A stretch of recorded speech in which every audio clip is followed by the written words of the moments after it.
ഹാങ്ങിങ് പ്ലാന്റ്സിനും കൂടി വളമൊക്കെ ഇട്ട് കൊടുക്കാനുണ്ടായിരുന്നു. അപ്പോൾ അത് ചെയ്യാമെന്ന് കരുതി. പരിപാടി പെട്ടെന്ന് അവസാനിപ്പിക്കാനാണ് കരുതിയത്. പിന്നെ നോക്കിയപ്പം വൈറ്റ് ഔട്ടർ ആയതുകൊണ്ട് അതിൻ്റെ പുറമേയൊക്കെ ആകെ അഴുക്കും ചെളിയൊക്കെ ആയിട്ടിരിക്കുന്നുണ്ടായിരുന്നു. എന്നാൽ പിന്നെ അതെല്ലാം ഒന്ന് ഊരി വാഷ് ചെയ്യാമെന്ന് കരുതി. അങ്ങനെ ആ പരിപാടിക്കിടയിൽ അമ്മ ദാ കടയിൽ പോയിട്ട് വന്നപ്പോൾ നല്ല അടിപൊളി പഴംപൊരിയൊക്കെ വാങ്ങിയിട്ട് വന്നു. എന്നാൽ പിന്നെ ഇനി പഴംപൊരി കഴിച്ചിട്ടാവും ബാക്കി പരിപാടി.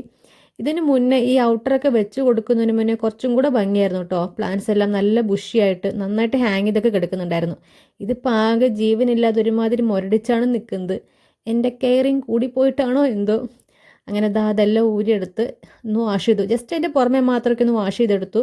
പിന്നെ പ്ലാന്റ്സിനെല്ലാം വളമൊക്കെ ഇട്ട് കൊടുത്തു. എല്ലാം ഒന്ന് ട്രിം ചെയ്തു. ട്രിം ചെയ്തിട്ട് പിന്നെ അതിനകത്ത് തന്നെ വെച്ച് കൊടുത്തു. മണ്ണൊക്കെ ഒന്ന് ഇളക്കി കൊടുത്തിട്ടുണ്ട്. പിന്നെ മുട്ടത്തോട് പൊടിച്ചും കൂടി ഇട്ട് കൊടുത്തു കേട്ടോ. മുട്ടത്തോട് പൊടിച്ചത് മണി പ്ലാന്റ് നല്ലതാണെന്നിങ്ങനെ കേട്ടിട്ടുണ്ട്. അപ്പോൾ അതും കൂടെ ചെയ്തു. എന്നിട്ട് എല്ലാം ഒന്ന് നനച്ചു, നന്നായിട്ട് നനച്ചു കൊടുത്തു. ഇന്നെന്തായാലും ഹാങ് ചെയ്തിടുന്നില്ല, ഒരു ദിവസം ഒന്ന് വെയിലത്തിരിക്കട്ടെ എന്ന് വിചാരിച്ചു.